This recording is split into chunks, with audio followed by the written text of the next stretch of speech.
నమస్కారం ఘంటారానికి స్వాగతం ముందుగా ప్రధాన అంశాలు సిబిఐ విచారణకు ఎంపీ అవినాష్ రెడ్డి తండ్రి వైఎస్ భాస్కర్ రెడ్డి వివేక హత్య కేసులో ప్రశ్నిస్తున్న అధికారులు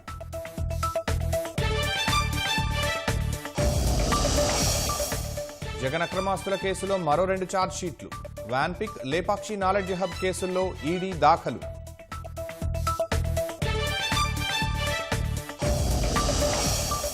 స్టీల్ ప్లాంట్ ప్రైవేటీకరణ అంగీకరించే ప్రసక్తే లేదన్న కార్మికులు న్యాయం జరిగే వరకు పోరాటం ఆపబోమని స్పష్టీకరణ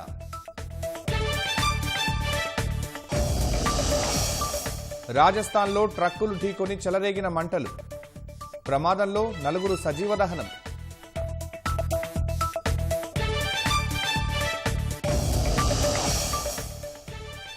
అఫ్ఘాన్లకు క్షమాభిక్ష ప్రకటిస్తున్నామన్న తాలిబన్లు పూర్తి విశ్వాసం భరోసాతో జీవించాలని సూచన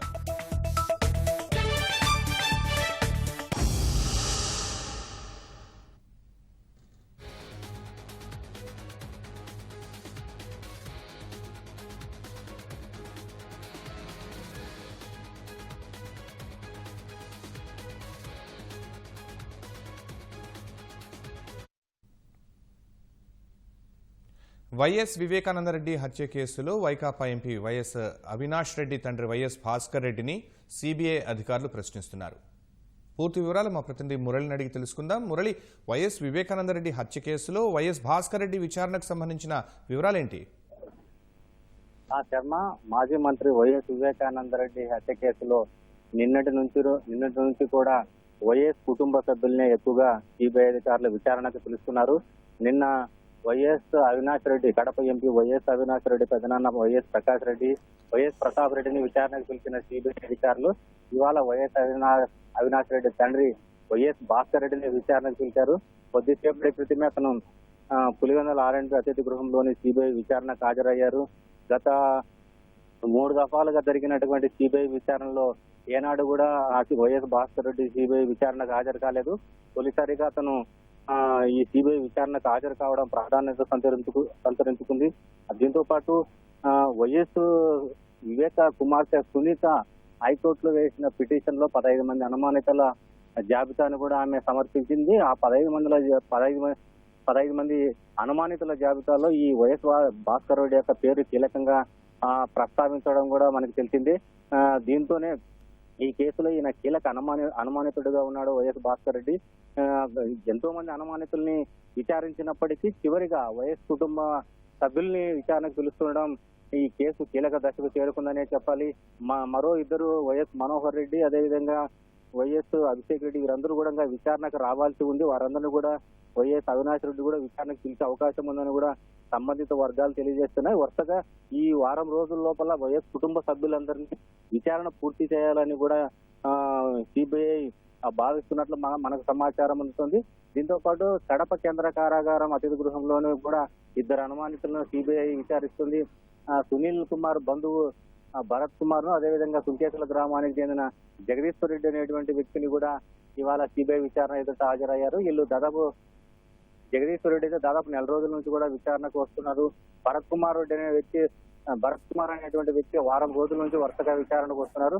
మొత్తం మీద చూస్తున్నట్లయితే సిబిఐ విచారణ వేగంగా కొనసాగుతుంది. నిన్న జరిగినటువంటి నార్కో అనాలిసిస్ పిటిషన్ వేసిన నేపథ్యంలో రేపు దానిపైన కూడా పూర్తి స్థాయిలో విచారణ జరిగేటువంటి అవకాశం ఉంది. ఆ లోపలే ఎవరైతే కీలక అనుమానితులు ఉన్నారో వారందరి ద్వారా పూర్తి స్థాయిలో విచారణ జరిగి వారి ద్వారా కీలక సమాచారం రాబట్టాలనేటువంటి యోచనలో సిబిఐ ఉన్నట్టు తెలుస్తుంది. శర్మ, ధన్యవాదాలు మురళి.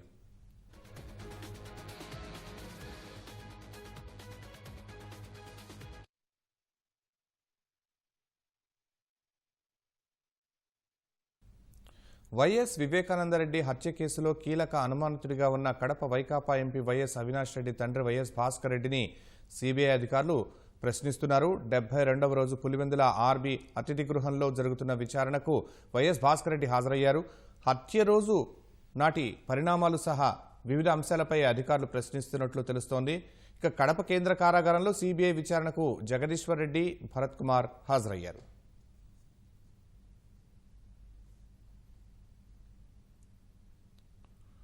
ప్రభుత్వ అసమర్థత వల్లే గుంటూరులో ఎస్సీ యువతి రమ్య హత్యకు గురైందని తెలుగుదేశం ఆరోపించింది. రమ్య కుటుంబాన్ని ప్రభుత్వమే ఆదుకోవాలని, ₹1 కోటి పరిహారం ఇవ్వాలని తెలుగుదేశం సీనియర్ నేత వర్లరామయ్య డిమాండ్ చేశారు.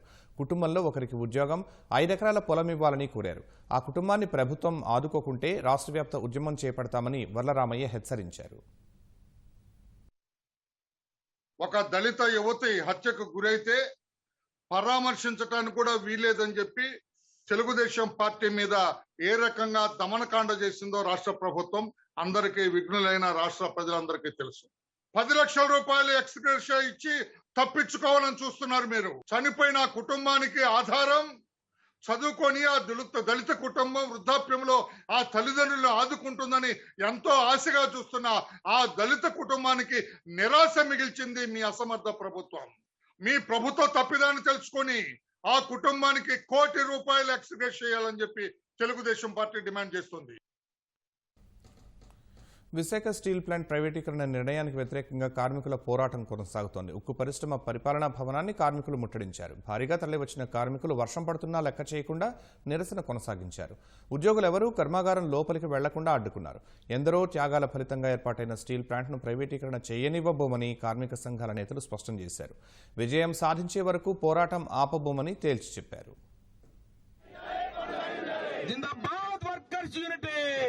కేంద్ర ప్రభుత్వం మొండి వైఖరి, కేంద్ర ప్రభుత్వం మొండి వైఖరి, కేంద్ర ప్రభుత్వం మొండి వైఖరి కొనసాగించాలి.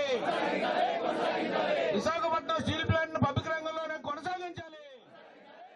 సీసోర్ స్టీల్ ప్లాంట్ ఇది 30-40 మిలియన్ టన్నుల స్టీల్ ప్లాంట్ కట్టుకునే అవకాశం ఉంది కనుక ఆదాని అంబానీకి మేము నిర్ణయించాం, అమ్ముతామని చెప్తున్నమాట.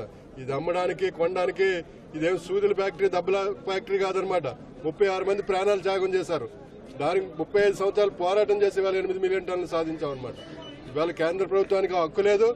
దేశవ్యాప్తంగా కూడా భారతదేశంలో ఉన్నటువంటి కార్మికులు విశాఖపట్నం స్టీల్ ప్లాంట్, సేలం, భద్రావతి, అలాగే బిలాయ్, రౌర్కెలా స్టీల్ ప్లాంట్తో పాటు ఇవాళ ఉన్నటువంటి కేంద్రంలో ఉన్నటువంటి ఆర్డినెన్స్ ఫ్యాక్టరీలు ఏవైతే ఉన్నాయో ఆర్డినెన్స్ ఫ్యాక్టరీలను అన్నింటినీ అమ్ముతా ఉన్నారు. దీనికి వ్యతిరేకంగా మేము పోరాడుతున్నాం.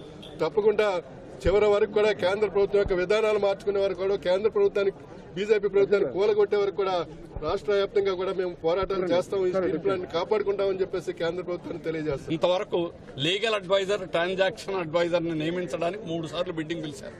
ఇది ఫస్ట్ స్టెప్. ఈ స్టెప్ లోనే ఈ రోజు ఒక్కడు కూడా బిడ్డింగ్ కి, కేవలం అది బిడ్డింగ్ అంటే ఫైనల్ బిడ్డింగ్ కాదు, కేవలం లీగల్ అడ్వైజర్ నియమించేటువంటి బిడ్డింగ్ కూడా ఒక్కడు కూడా ముందుకు రాలేదు. ఆ విధంగా ప్రతి అడుగుని కూడా కేంద్ర ప్రభుత్వం చేసేటువంటి ప్రయత్నాన్ని మేము ఇంతవరకు అడ్డుకోగలిగాం. భవిష్యత్తులో ఇంకా అడ్డుకుంటాం. రాష్ట్ర ప్రజల యొక్క సంపూర్ణమైనటువంటి మద్దతు ఉంది. రాష్ట్రం విభజన జరిగిన తర్వాత చాలా అన్యాయం జరిగింది. కానీ ఒకే ఒక్క భారీ పరిశ్రమను కూడా ఈ రోజు లేకుండా చేయాలని కేంద్ర బీజేపీ ప్రయత్నం చేసేటువంటి కుట్రని ఎటువంటి పరిస్థితుల్లో కూడా మేము వమ్ము చేయగలం. మేము విజయం సాధిస్తాం. ఇన్ని చట్టాలను కూడా నువ్వు చర్చలు జరపకుండా 20 చట్టాలను నువ్వు పార్లమెంట్ లో నువ్వు శాంక్షన్ చేసావంటే చాలా దుర్మార్గం అని చెప్పి ఈ రోజు చీఫ్ జస్టిస్ కూడా చెప్పడం జరిగింది. అంటే నిరంతరం కృషి ఎలా చేస్తున్నావో, దేశాన్ని ఎంత దుర్మార్గంగా పాలిస్తున్నావో ప్రజలకు అర్థం అవుతుంది. కాబట్టి నువ్వు గద్దె దిగే వరకు కూడా మేము పోరాడతామని చెప్పి ఈ ద్వారా హెచ్చరిస్తున్నాం. అనంతపురం జిల్లా కళ్యాణదుర్గంలోని ప్రభుత్వ ఉన్నత పాఠశాలలో బ్యాలెట్ బాక్సులు భద్రపరచడం వల్ల విద్యార్థులు చెట్ల కింద చదువుకోవాల్సిన పరిస్థితి ఏర్పడింది. స్థానిక సంస్థల ఎన్నికలకు సంబంధించిన బ్యాలెట్ బాక్సులను ఇక్కడి పాఠశాలలోని ఓ గదిలో భద్రపరిచారు. కరోనా కారణంగా తరగతి గదిలో 20 మంది విద్యార్థులను అనుమతిస్తున్నారు. ఫలితంగా అదనపు గదులు అవసరమవుతున్నాయి. అయితే ఉన్న గదుల్లో బ్యాలెట్ బాక్సులు ఉండటం వల్ల మరో గత్యంతరం లేక విద్యార్థులకు చెట్టు కిందే కూర్చోబెట్టి పాఠాలు బోధిస్తున్నారు. వర్షం వస్తే ఇంటికి వెళ్లాల్సి వస్తోందని విద్యార్థులు చెబుతున్నారు. ఎక్కువ స్ట్రెంత్గా ఉన్నటువంటి పాఠశాలలో మొన్న జరిగినటువంటి జెడ్పీటీసీ, ఎంపీటీసీ ఎలక్షన్స్ కారణంగా మా స్కూల్ స్ట్రాంగ్ రూమ్ మరియు కౌంటింగ్ హాల్ మా స్కూల్లో నిర్మించుకోవడం వల్ల విద్యార్థులకి చాలా ఇబ్బందిగా ఉంది. గదుల కొరతగా ఉంది. దీనికి సంబంధించి మేము పై అధికారులకి, ఎంఆర్ఓ గారికి కానీ, ఆర్డీఓ సార్కి కానీ నిన్న కూడా మన డిఈఓ గారికి ఇన్ఛార్జ్ డిఈఓ గారికి కూడా ఇన్ఫార్మ్ చేయడం జరిగింది. దాని గురించి మేము కలెక్టర్తో చర్చిస్తాము అని అధికారులు కూడా మాకు సమాధానం చెప్పడం జరిగింది. లాక్డౌన్ తీసేసినప్పటి నుంచి మాకు ఇక్కడ జెడ్పీటీసీ ఎంపీటీసీ ఎలక్షన్స్ జరిగాయి. మా స్కూల్లో స్ట్రాంగ్ రూమ్ తర్వాత కౌంటింగ్ రూమ్ని వినియోగించుకోవడం జరిగింది. ప్రభుత్వం వారు వినియోగించుకోవడం జరిగింది. ఇక్కడ మాకు రూమ్ల సౌకర్యం సరిగా లేదు. వర్షం వస్తే మేము చెట్ల కింద అడ్జస్ట్ అవ్వాల్సి వస్తుంది. కాబట్టి ప్రభుత్వం దీన్ని పట్టించుకొని మా పిల్లలకందరికీ రూమ్ల సౌకర్యం ఉండాలని కోరుకుంటున్నాం. రాజస్థాన్లో ఘోర రోడ్డు ప్రమాదం జరిగింది. అజ్మీర్ జిల్లా ఆదర్శ్ నగర్లో జాతీయ రహదారిపై ఎదురెదురుగా వచ్చిన 2 భారీ ట్రక్కులు ఢీకొన్నాయి. ప్రమాద ధాటికి మంటలెగిసిపడ్డాయి. ఈ మంటల్లో చిక్కుకుని 4 వ్యక్తులు సజీవదహనమయ్యారు. 2 వాహనాలు అగ్నికి ఆహుతయ్యాయి.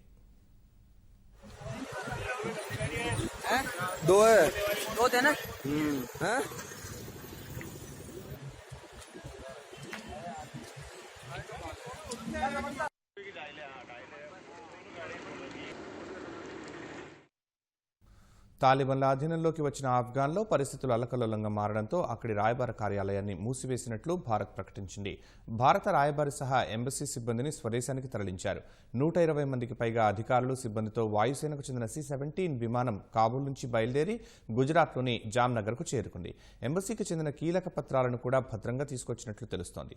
ఆదివారం రాత్రి భారత వాయుసేనకు చెందిన భారీ విమానం ఇరాన్ గగనతల నుంచి ఆఫ్ఘనిస్తాన్కు వెళ్లి మన దేశానికి చెందిన కొందరిని తీసుకొచ్చినట్లు సమాచారం. దీనికి సంబంధించి అధికారిక ప్రకటన ఏదీ వెలువడలేదు. మరోవైపు ఆఫ్ఘాన్లో చిక్కుకున్న భారత పౌరులను క్షేమంగా వెనక్కి తీసుకొచ్చేందుకు అధికారులు ఏర్పాట్లు చేస్తున్నారు. వీరందరినీ సురక్షితమైన ప్రాంతాల్లో భద్రతా దళాల రక్షణ నడుమ ఉంచినట్లు తెలుస్తోంది. 1-2 రోజుల్లో వీరందరినీ భారత్కు తీసుకొచ్చేందుకు సన్నాహాలు చేస్తున్నారు.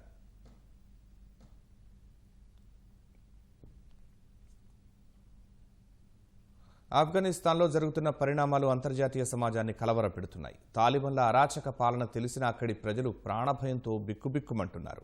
ఆఫ్ఘాన్లో నెలకొన్న సంక్షోభాన్ని వివిధ దేశాలు ఖండిస్తూ ఉంటే పక్కనే ఉన్న చైనా, పాకిస్తాన్ మాత్రం తాలిబాన్లతో స్నేహగీతం ఆలపిస్తున్నాయి. ఆఫ్ఘనిస్తాన్ను పూర్తిగా ఆక్రమించిన తాలిబాన్లు త్వరలోనే ప్రభుత్వ ఏర్పాటుకు సిద్ధమవుతున్నారు. తాలిబాన్ల అరాచక పాలన తెలిసిన అక్కడి ప్రజలు ప్రాణభయంతో విదేశాలకు పారిపోతున్నారు. ఈ పరిణామాలన్నింటినీ వివిధ దేశాలు ఖండిస్తుంటే పక్కనే ఉన్న చైనా, పాకిస్తాన్ మాత్రం సమర్థిస్తున్నాయి. తాలిబాన్లతో డ్రాగన్ స్నేహానికి సిద్ధపడగా ఆఫ్ఘాన్ కు ఇప్పుడే స్వేచ్ఛ లభించిందని పాక్ చెప్పడం 2 దేశాల కుటిల నీతికి పరాకాష్ఠగా నిలుస్తోంది. ఆఫ్ఘనిస్తాన్ ను ఆక్రమించిన తాలిబాన్లపై పాకిస్తాన్ ప్రధాని ఇమ్రాన్ ఖాన్ ప్రశంసలు కురిపించారు. తాలిబాన్లు ఆఫ్ఘనిస్తాన్ స్వాధీనం చేసుకోవడం అనేది బానిసత్వ సంఖ్యలను తెంచడం లాంటిదేనని పేర్కొన్నారు. ఆంగ్ల మాధ్యమ బోధన, పాశ్చాత్య సంస్కృతిని ఉద్దేశిస్తూ ఆయన ఈ వ్యాఖ్యలు చేశారు. ఇతర దేశాల సంస్కృతులను అవలంబించడం, దానికి లోబడి ఉండటం బానిసత్వం కంటే ఘోరమైనదన్న ఇమ్రాన్ ఈ విధమైన బానిసత్వ సంఖ్యలను తెంచడం కష్టమని తెలిపారు. కానీ ఆఫ్ఘాన్ ప్రస్తుతం బానిస సంఖ్యల నుంచి విముక్తి పొందిందని వ్యాఖ్యానించారు. మొదటి నుంచి తాలిబాన్లకు పాకిస్తాన్ పరోక్షంగా మద్దతు ఇస్తున్న విషయం బహిరంగ రహస్యమే అయినా ఇమ్రాన్ వ్యాఖ్యలతో అవి నిజమేనని స్పష్టమవుతోంది. ఆఫ్ఘాన్ పరిస్థితులపై తాజాగా స్పందించిన డ్రాగన్ తాలిబాన్లతో స్నేహపూర్వక సంబంధాలు పెంచుకునేందుకు సిద్ధమేనని ప్రకటించింది. అన్ని వర్గాలకు అనుకూలమైన ప్రభుత్వాన్ని ఏర్పాటు చేసేందుకు తాలిబాన్లు కట్టుబడి ఉండాలని సూచించింది. ఆఫ్ఘాన్ ప్రజల అభిష్టాలను గౌరవిస్తామని, ప్రజల రక్షణ బాధ్యత తీసుకుంటూ విదేశాలతో దౌత్యపరమైన సంబంధాలు కొనసాగిస్తామని తాలిబాన్లు ప్రకటించినట్లు చైనా తెలిపింది. వీటిని తాలిబాన్లు తప్పకుండా పాటిస్తారని విశ్వసిస్తున్నట్లు పేర్కొంది. ఉగ్రవాదం, హింస తగ్గి ప్రజలు శాంతియుతంగా ఉండాలని కోరుకుంటున్నామని, ఏది ఏమైనప్పటికీ ఆఫ్ఘాన్తో స్నేహపూర్వక సంబంధాలు కొనసాగిస్తామని చైనా విదేశాంగ శాఖ వెల్లడించింది. ఆఫ్ఘాన్ను తాలిబాన్లు హస్తగతం చేసుకోవడం అంతర్జాతీయ సమాజం వైఫల్యమేనని బ్రిటన్ రక్షణ మంత్రి బెన్ వల్లేస్ అన్నారు. పాశ్చాత్య దేశం తన పనిని మధ్యలోనే ముగించి వెళ్లిపోయిందంటూ అమెరికాపై పరోక్ష విమర్శలు చేశారు.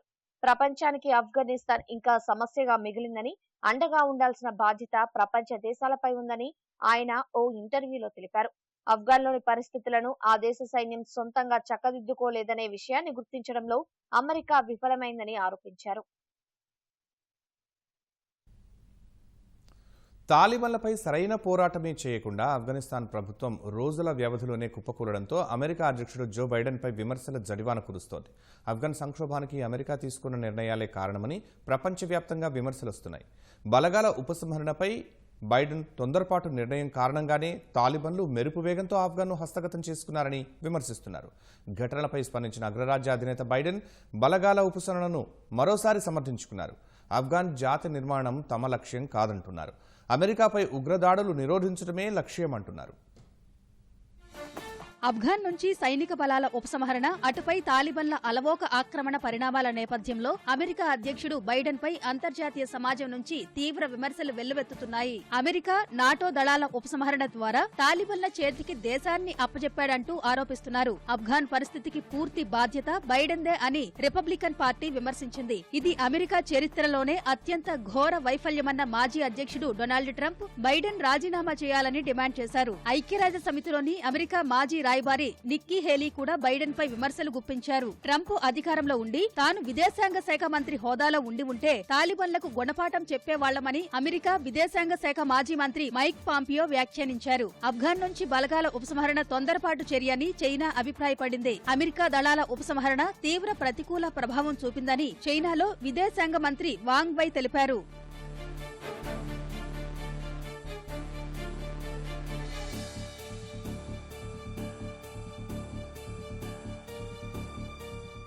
ప్రపంచవ్యాప్త విమర్శల నేపథ్యంతో అమెరికా అధ్యక్షుడు బైడెన్ తొలిసారి స్పందించారు. శ్వేత సౌధంలో జాతినుద్దేశించి ప్రసంగించిన బైడెన్ ఆఫ్ఘన్ నుంచి సైనిక బలగాల ఉపసంహరణ నిర్ణయం సరైందేనని, దీనికి కట్టుబడి ఉంటున్నట్లు పునరుద్ఘాటించారు. బలగాల ఉపసంహరణపై చింతించడం లేదన్నారు. ఆఫ్ఘన్ నుంచి సైనికులను రప్పించడానికి సరైన సమయం అంటూ లేదని, 20 ఏళ్ల తరువాత ఈ విషయాన్ని గ్రహించానని బైడెన్ పేర్కొన్నారు. అమెరికా దళాలను ఆఫ్ఘన్ కు పంపి 3వ దశాబ్దంలో కూడా యుద్ధాన్ని కొనసాగేలా చేయడం సరికాదన్నారు. గతంలో చేసిన తప్పులను తాను చేయకూడదని నిర్ణయించుకున్నట్లు బైడెన్ పేర్కొన్నారు. తన నిర్ణయం అమెరికాకు సరైందేనని, అమెరికాపై ఉగ్రదాడులను నిరోధించడమే తమ లక్ష్యమని బైడెన్ తెలిపారు. Either following through on the agreement to withdraw our forces or escalating the conflict and sending thousands more American troops back into combat in Afghanistan. I stand squarely behind my decision. After 20 years, I've learned the hard way that there was never a good time to withdraw U.S. forces. That's why we're still there. I always promised the American people that I will be straight with you. America ప్రజలపై తాలిబన్లు దాడి చేస్తే తీవ్ర పరిస్థితులు ఉంటాయని Biden హెచ్చరించారు. మరో దేశ అంతర్యుద్ధంలో America పోరాడాలని తాను సైనిక బలగాలకు చెప్పనన్నారు. అమెరికా చేస్తున్న సుదీర్ఘ యుద్ధంలో తాను 4వ అధ్యక్షుడినని, అయితే ఈ బలగాల ఉపసంహరణ పనిని 5వ అధ్యక్షుడికి బదిలీ చేయదలుచుకోలేనని తేల్చి చెప్పారు. తాను అమెరికన్లను తప్పుదోవ పట్టించాలనుకోవడం లేదన్నారు. అల్ ఖైదా ఉగ్ర సంస్థ సంబంధాలను నిర్మూలించడమే తమ లక్ష్యమని, ఆఫ్ఘన్ జాతి నిర్మాణం చేయడం కాదని వెల్లడించారు. అమెరికా దళాలకు సహాయం చేసిన స్థానిక ఆఫ్ఘన్ ప్రజలను త్వరలోనే అమెరికాకు తరలిస్తామని, వారిపై తాలిబన్లు దాడి చేస్తే తీవ్ర చర్యలు ఉంటాయని హెచ్చరించారు. ఆఫ్ఘన్ ప్రభుత్వాన్ని నిలబెట్టేందుకు $1 బిలియన్ అందించామని, ఈ విషయంలో చైనా, రష్యా ఏం చేయలేకపోయాయని గుర్తు చేశారు.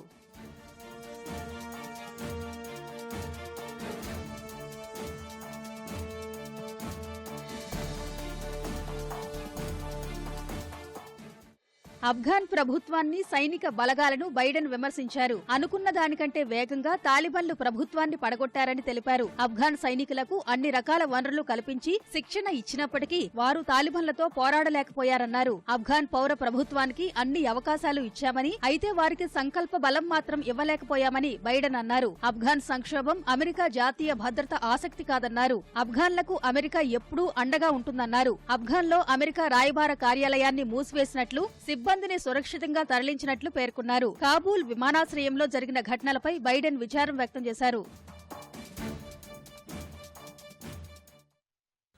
జగన్ అక్రమాస్తుల కేసులో ఇప్పటికే 7 ఛార్జిషీట్లు దాఖలు చేసిన ఎన్ఫోర్స్మెంట్ డైరెక్టరేట్ ఈడీ మరో 2 అభియోగ పత్రాలు సమర్పించింది.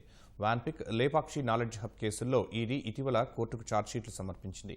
జగన్ సహా పలువురిపై అభియోగాలు నమోదు చేసింది. వాన్పిక్, లేపాక్షి నాలెడ్జ్ హబ్ ప్రాజెక్టుల్లో అక్రమాలు జరిగాయని గతంలో సీబీఐ తేల్చింది. వాటికి సంబంధించిన అక్రమ లావాదేవీల చెలామణిపై సుదీర్ఘ దర్యాప్తు జరిపిన ఈడీ గతంలోనే పలు ఆస్తులు అటాచ్ చేసింది. వైఎస్ రాజశేఖర రెడ్డి సీఎంగా ఉన్నప్పుడు చేపట్టిన వాన్పిక్ ప్రాజెక్టులో క్విడ్ ప్రోకో జరిగినట్లు సీబీఐ పేర్కొంది. వాన్పిక్ కేసులో జగన్, నిమ్మగడ్డ ప్రసాద్ సంస్థలకు చెందిన సుమారు 863 కోట్ల రూపాయల ఆస్తులను 2016లో ఈడీ జప్తు చేసింది. జగన్కు చెందిన సుమారు 538 కోట్ల రూపాయల విలువైన ఆస్తులను ఈడీ అటాచ్ చేసింది. వాన్పిక్ భూములతో పాటు నిమ్మగడ్డ కంపెనీలకు చెందిన 325 కోట్ల రూపాయల విలువైన ఆస్తులను తాత్కాలిక జప్తు చేసింది. అనంతపురం జిల్లా గోరంట్ల, చిలమత్తూరు మండలాల్లో 8,844 ఎకరాల్లో చేపట్టిన లేపాక్షి నాలెడ్జ్ హబ్ సెజ్లోనూ అక్రమాలు జరిగాయని గతంలో సిబిఐ పేర్కొంది. దీని ఆధారంగా విచారణ జరిపిన ఈడీ ఇందు శ్యాంప్రసాద్ రెడ్డికి చెందిన 130 కోట్ల రూపాయల ఆస్తులను అటాచ్ చేసింది. లేపాక్షి నాలెడ్జ్ హబ్కు చెందిన 8,844 ఎకరాలతో పాటు కూకట్పల్లి ఇందు టౌన్షిప్ భూములను తాత్కాలిక జప్తు చేసింది. వాన్పిక్, లేపాక్షి నాలెడ్జ్ హబ్ అంశాలపై దర్యాప్తు పూర్తి చేసిన ఈడీ ఇటీవల సిబిఐ, ఈడీ కోర్టుకు ఛార్జ్షీట్లు సమర్పించింది. గతంలోనే ఛార్జ్షీట్లు దాఖలు చేసినప్పటికీ సాంకేతిక కారణాలతో కోర్టు వెనక్కి ఇవ్వడంతో సరిచేసి ఇటీవల మళ్లీ సమర్పించింది. ఛార్జ్షీట్లపై త్వరలో కోర్టు నిర్ణయం తీసుకునే అవకాశం ఉంది.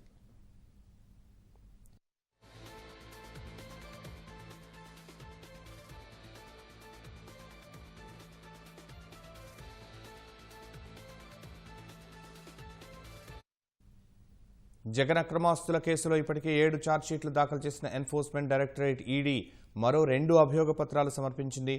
వాన్పిక్, లేపాక్షి నాలెడ్జ్ హబ్ కేసుల్లో ఈడీ ఇటీవల కోర్టుకు ఛార్జ్షీట్లు సమర్పించింది. జగన్ సహా పలువురిపై అభియోగాలు నమోదు చేసింది. వాన్పిక్, లేపాక్షి నాలెడ్జ్ హబ్ ప్రాజెక్టుల్లో అక్రమాలు జరిగాయని గతంలో సిబిఐ తేల్చింది. వాటికి సంబంధించిన అక్రమ లావాదేవీల చలామణిపై సుదీర్ఘ దర్యాప్తు జరిపిన ఈడీ గతంలోనే పలు ఆస్తులు అటాచ్ చేసింది. వైఎస్ రాజశేఖర రెడ్డి సీఎంగా ఉన్నప్పుడు చేపట్టిన వాన్పిక్ ప్రాజెక్టులో క్విట్ ప్రోకో జరిగినట్లు సిబిఐ పేర్కొంది. వాన్పిక్ కేసులో జగన్, నిమ్మగడ్డ ప్రసాద్ సంస్థలకు చెందిన సుమారు 863 కోట్ల రూపాయల ఆస్తులను 2016లో ఈడీ జప్తు చేసింది. జగన్కు చెందిన సుమారు 538 కోట్ల రూపాయల విలువైన ఆస్తులను ఈడీ అటాచ్ చేసింది. వాన్పిక్ భూములతో పాటు నిమ్మగడ్డ కంపెనీలకు చెందిన 325 కోట్ల రూపాయల విలువైన ఆస్తులను తాత్కాలిక జప్తు చేసింది. అనంతపురం జిల్లా గోరంట్ల, చిలమత్తూరు మండలాల్లో 8,844 ఎకరాల్లో చేపట్టిన లేపాక్షి నాలెడ్జ్ హబ్ సెజ్లోనూ అక్రమాలు జరిగాయని గతంలో సిబిఐ పేర్కొంది. దీని ఆధారంగా విచారణ జరిపిన ఈడీ ఇందు శ్యాంప్రసాద్ రెడ్డికి చెందిన 130 కోట్ల రూపాయల ఆస్తులను అటాచ్ చేసింది. లేపాక్షి నాలెడ్జ్ హబ్కు చెందిన 8,844 ఎకరాలతో పాటు కూకట్పల్లి ఇందు టౌన్షిప్ భూములను తాత్కాలిక జప్తు చేసింది. వాన్పిక్, లేపాక్షి నాలెడ్జ్ హబ్ అంశాలపై దర్యాప్తు పూర్తి చేసిన ఈడీ ఇటీవల సిబిఐ, ఈడీ కోర్టుకు ఛార్జ్షీట్లు సమర్పించింది. గతంలోనే ఛార్జ్షీట్లు దాఖలు చేసినప్పటికీ సాంకేతిక కారణాలతో కోర్టు వెనక్కి ఇవ్వడంతో సరిచేసి ఇటీవల మళ్లీ సమర్పించింది. ఛార్జ్షీట్లపై త్వరలో కోర్టు నిర్ణయం తీసుకునే అవకాశం ఉంది.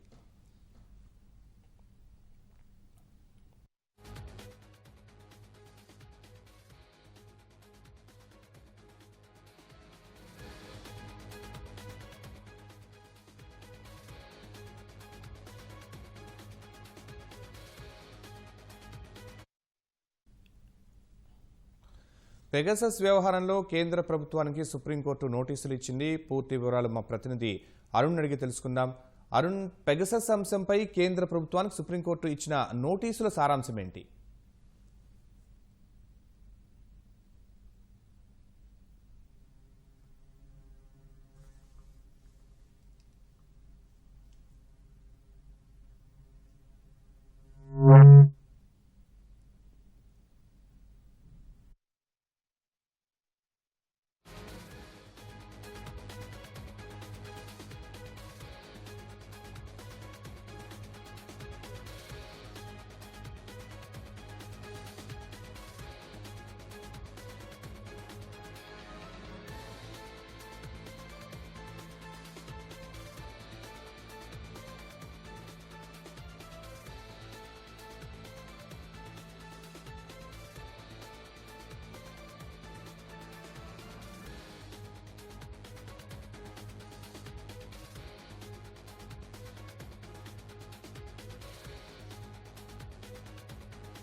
అరుణ్, పెగసస్ అంశంపై కేంద్ర ప్రభుత్వానికి సుప్రీంకోర్టు ఇచ్చిన నోటీసుల సారాంశం ఏంటి? పూర్తి స్థాయిలో సమాచారం ఇవ్వాలని చెప్పి సుప్రీంకోర్టు కేంద్ర ప్రభుత్వానికి నోటీసులు జారీ చేసింది. ఈ రోజు జరిగినటువంటి విచారణ సందర్భంలో సుప్రీంకోర్టు ప్రధాన న్యాయమూర్తి జస్టిస్ ఎన్వి రమణ కేంద్ర ప్రభుత్వానికి పలు ప్రశ్నలు సంధించారు.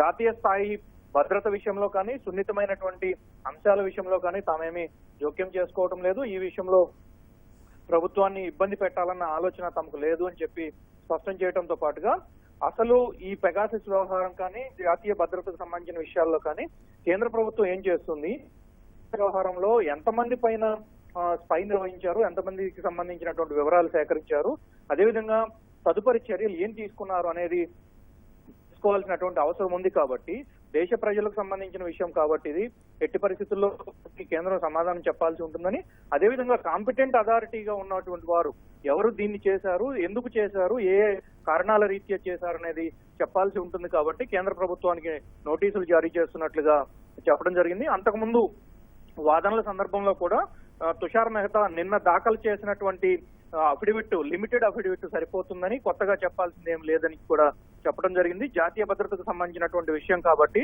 ఇట్లాంటి విషయాల్లో కోర్టు జోక్యం చేసుకోవడం అనేది భావ్యం కాదు అని కూడా చెప్పిన తర్వాత ఆ సందర్భంలోనే సుప్రీంకోర్టు ప్రధాన న్యాయమూర్తి జస్టిస్ ఎన్వి రమణ జోక్యం చేసుకుంటూ జాతీయ భద్రత అదేవిధంగా సున్నితమైనటువంటి విషయాల్లో తామేమి బలవంతం పెట్టట్లేదని, దేశ ప్రజల ముందుకు కొన్ని విషయాలు రావాల్సి ఉంటుంది కాబట్టి అందుకు సంబంధించినటువంటి వివరాలను కేంద్ర ప్రభుత్వం బయట పెట్టాల్సి ఉంటుంది కాబట్టి నోటీసులు జారీ చేసినట్లుగా స్పష్టం చేయడం జరిగింది. 10 రోజుల తర్వాత దీనిపైన విచారణ చేపట్టనున్నట్లుగా సుప్రీంకోర్టు ప్రధాన న్యాయమూర్తి స్పష్టం చేశారు. ధన్యవాదాలు అరుణ్.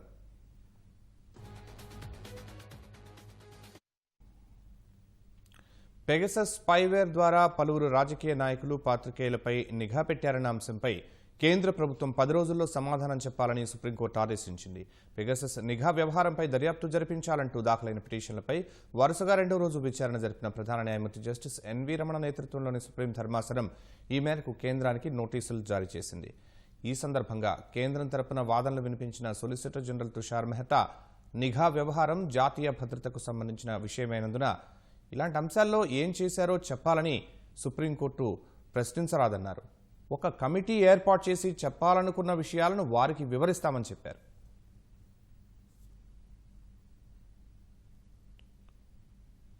బిడ్డల ఉన్నతికి అహర్నిశలు శ్రమిస్తూ వారి అభివృద్ధిని కాంక్షించే గొప్ప వ్యక్తి తల్లి.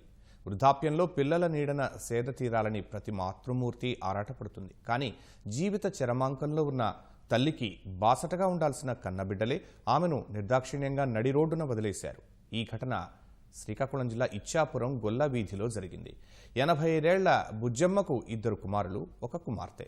ఒక కుమారుడు మృతి చెందగా మరో కుమారుడు దుకాణం నడుపుతున్నాడు. సొంత ఇల్లు అమ్మేయడం వల్ల కుమార్తెతో కలిసి బుజ్జమ్మ అదే ఇంట్లో ఉంటోంది.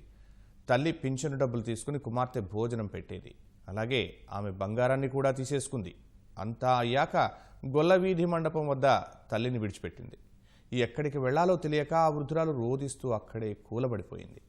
స్థానికులు ఆమెను చేరదీసి కనీస అవసరాలు తీర్చుతున్నారు.